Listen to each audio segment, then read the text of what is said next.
when Joint Chiefs Chairman General Mark Milley informed President Joe Biden just past 9:15 a.m. on Thursday that terrorists had detonated a suicide bomb at the Kabul airport gates. The president was angry and dismayed, but not surprised.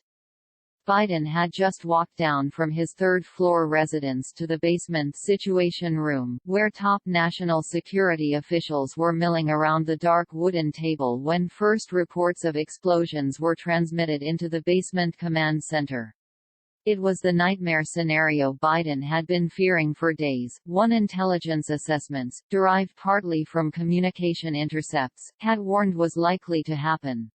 Yet the complexity of the situation on the ground, the urgency of the evacuation mission and the unlikely partnership with the Taliban to control security around the airport had left U.S. troops dangerously exposed, and offered Biden and his team limited options to protect them. The group remained in the Situation Room for more than an hour, receiving updates from commanders in Kabul and poring over maps and images of the airport.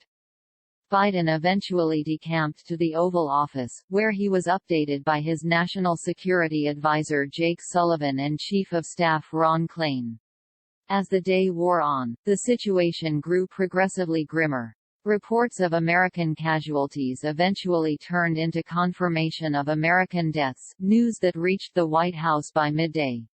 The death toll went from 4 to 10 to eventually 13, a devastating figure for a president who had yet to preside over a single U.S. combat death. The Marines who were killed were believed to be conducting security screenings of those entering the airport. One military official said they were so close to the crowd, "The breath of the person you are searching is upon you."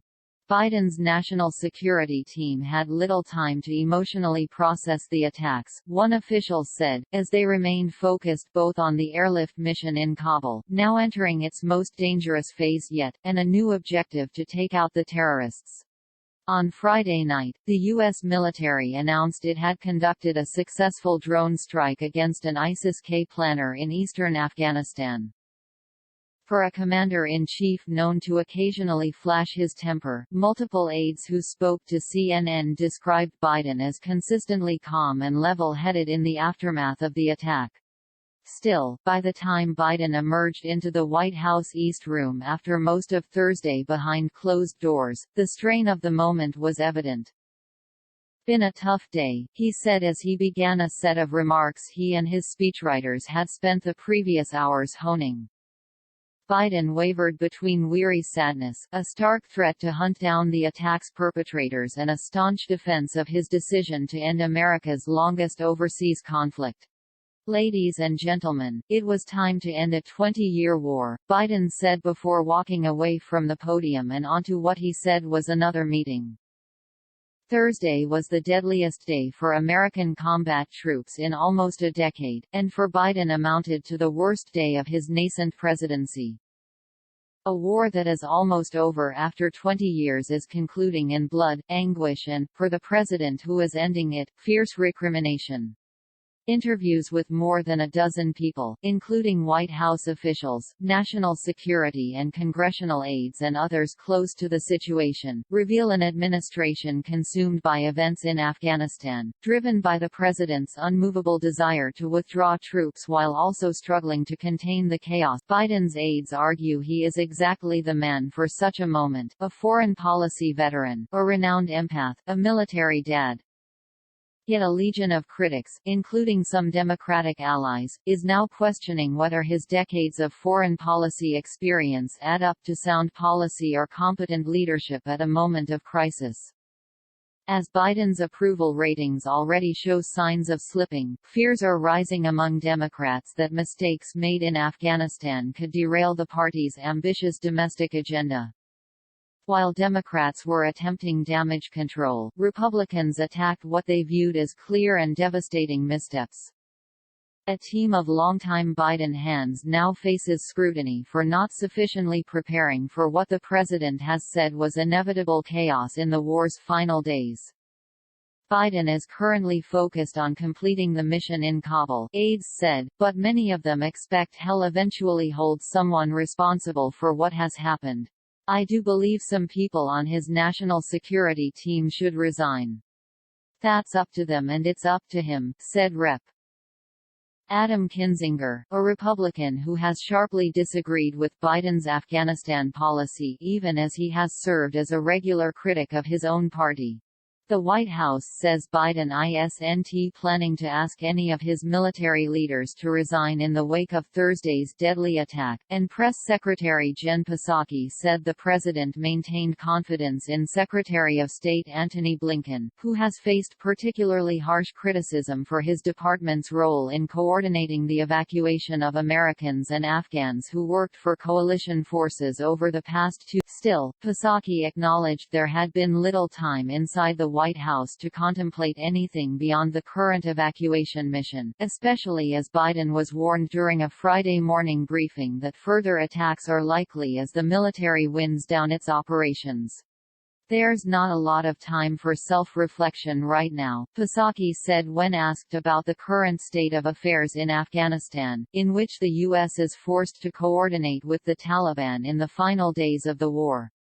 The focus is on the task at hand. Asked to describe these final tense few days, another White House official said, "It's like a high wire with no net, and every single minute you could fall off. A ticking time bomb." From the moment Kabul fell to the Taliban on August 15, American and Western intelligence agencies began warning of a heightened risk of a terror attack meant to create mayhem among the throngs of Afghans desperate to escape. Scores of ISIS terrorists had escaped from prisons across Afghanistan, fueling fears they could penetrate the security the Taliban had set up around the airport. In daily meetings of Biden's national security team, including through last weekend, a sizable amount of time was spent discussing what officials described as active threat streams coming from the Islamic State affiliate operating in Afghanistan. The intelligence streams were specific, serious, and credible in the days leading up to the attacks at the airport, a person familiar with the matter said. And while U.S. forces had been conducting counterterrorism operations around Kabul to try to mitigate the threat, officials were worried that it was a ticking time bomb, this person added. By Tuesday and Wednesday, the threat had become so acute that U.S. officials began informing other Western nations who were executing their own evacuation missions it was too dangerous to continue.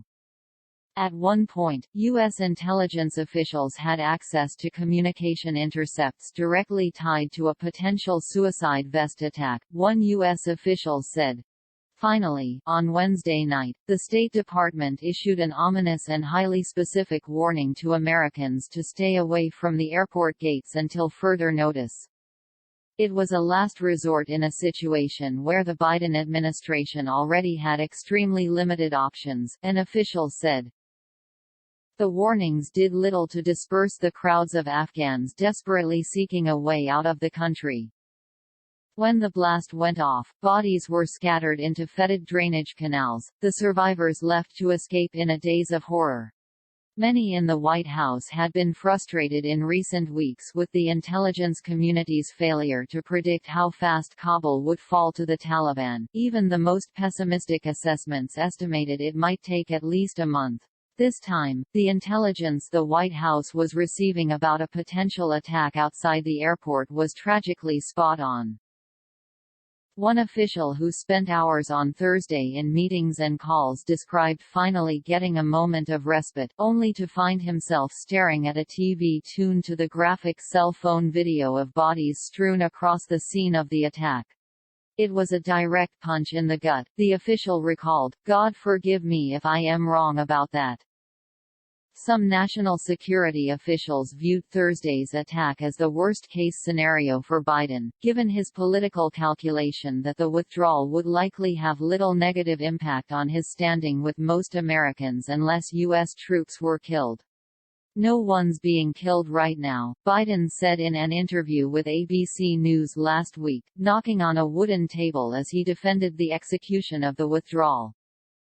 God forgive me if I am wrong about that, but no one's being killed right now. In Congress and at national security agencies, scrutiny has increased over Biden's decision to pull out of Afghanistan and the subsequent execution of the withdrawal. Several sources familiar with internal discussions at the White House and on Capitol Hill about Afghanistan over the last several months, including meetings that have taken place in recent days, told CNN that much of the blame for the chaotic withdrawal has come to rest on Biden and the White House, rather than the military or intelligence agency. Others pointed to Sullivan, Biden's 44-year-old national security advisor, and what one official characterized as an indecisive White House-led deliberation process on Afghanistan, including the evacuation, describing it as paralyzing. Some White House allies said Biden appeared to be driven by his desire to get out, rather than focusing on how to do so. The acrimony is shared among some of top foreign allies of the United States. Biden spent much of the week preceding the attack explaining to his critics why he was so adamant about getting U.S. troops out of the country. On Tuesday morning, he sat in on a high-level video conference call as skeptical American allies beamed in from foreign capitals to voice frustration at his withdrawal plan. When it was French President Emmanuel Macron's turn to speak, he pressed Biden to extend the date after telling him in a phone call last week the U.S. had a moral responsibility to vulnerable Afghans now exposed to Taliban reprisals. British Prime Minister Boris Johnson and German Chancellor Angela Merkel made similar entreaties. But during his own 7-minute remarks in the meeting, Biden revealed his decision. He was sticking to August 31, in large part due to heightened security risks, noting that each day the threat level was increasing. The risk of an attack, Biden gravely told his counterparts, was very high. Throughout the week, Biden never reconsidered the end date, according to aides, who said Thursday's terror attack only cemented his view that remaining in the country any longer would be a mistake. He dispatched CIA Director William Burns to Kabul to meet face-to-face with the top Taliban leader in a meeting one official describes as an exchange of views on what needs to happen to be done by August 31. His determination was that staying past then would be impossible. On Wednesday evening, Biden spent 35 minutes huddled in intense conversation with a small group of lawmakers who'd come to the White House for a pair of bill signings, including Alyssa Stotkin, a Michigan Democrat who once worked in President George W. Bush's White House as an intelligence briefer. After the signing, Biden invited Stotkin and a few others to stay for a frank conversation about the situation in Afghanistan, she said afterward, including next week's deadline. It's clear the president is deeply engaged on the situation in Kabul, she wrote on Twitter, saying she brought up her concerns about what happens after the United States withdraws its troops next Tuesday. We did not always agree, but the president clearly has Afghanistan at top of mind. A reckoning. Even before Thursday's attack, Republicans had been pummeling Biden over Afghanistan, charging that a delay in evacuations in the spring had contributed to the last-minute chaos. Lawmakers had voiced frustration over the lack of information coming from the administration in recent days as its public messaging has stood in stark contrast to the reality on the ground. Earlier this week, Biden officials refused to answer questions about Burns meeting with the Taliban during a classified briefing on Afghanistan, with one source familiar with the closed-door session calling it a glorified press briefing. The briefers also would not say how many Americans were left in the country despite being repeatedly pressed for specific numbers, the source said. After the attack, the political implications began to ripple around the Hill immediately, with GOP condemnation of Biden coming almost immediately after the first reports emerged that U.S. service members had been injured. The calls for resignations and impeachment of Biden and his top advisors only escalated as more grim details were learned about the extent of the U.S. casualties. House Minority Leader Kevin McCarthy tamped down the GOP demands for Biden to leave office, but he declared on a call convened for House Republicans Thursday evening that Biden would face a reckoning on Afghanistan, saying it was an absolute disgrace that the Taliban were dictating the U.S. withdrawal, according to a source. McCarthy's committee leaders dashed off quick requests for agencies to preserve documents, a sign of how Republicans will make investigations into the administration Afghanistan decision-making one of their priorities should they retake the majority next year. McCarthy reached out to the White House Thursday to set up a call after the attack, and the president called McCarthy back, according to a source familiar with the call, in which McCarthy pressed Biden on the Americans still in Afghanistan. Democrats, too, have deep frustrations about how the administration handled the Afghanistan withdrawal. While most Democrats support Biden's decision to remove U.S. troops from the 20-year war, Democratic sources say they feel Biden's team bungled the execution, failing to prepare for the contingency that the Afghan security forces would quickly fold. Few Democrats rushed to defend Biden publicly after this week's attack, which did not go unnoticed in the West Wing. Democratic sources say they don't buy Biden's explanation that the intel didn't predict the Taliban's quick rise to power, and they fault Biden's team for delaying the evacuation of Afghan interpreters. Before Thursday's attack, top congressional Democrats had been urging Biden to extend the August 31 deadline to withdraw U.S. troops, saying it was obvious that there wasn't enough time to finish evacuations by then. Although it is clear to me that we could not continue to put American service members in danger for an unwinnable war, I also believe that the evacuation process appears to have been egregiously mishandled. Rep. Susan Wild, a moderate Pennsylvania Democrat, said Thursday, in one of the harshest criticisms of Biden coming from within his party. Psaki, during her briefing on Friday, said that criticism was easily made from outside the White House.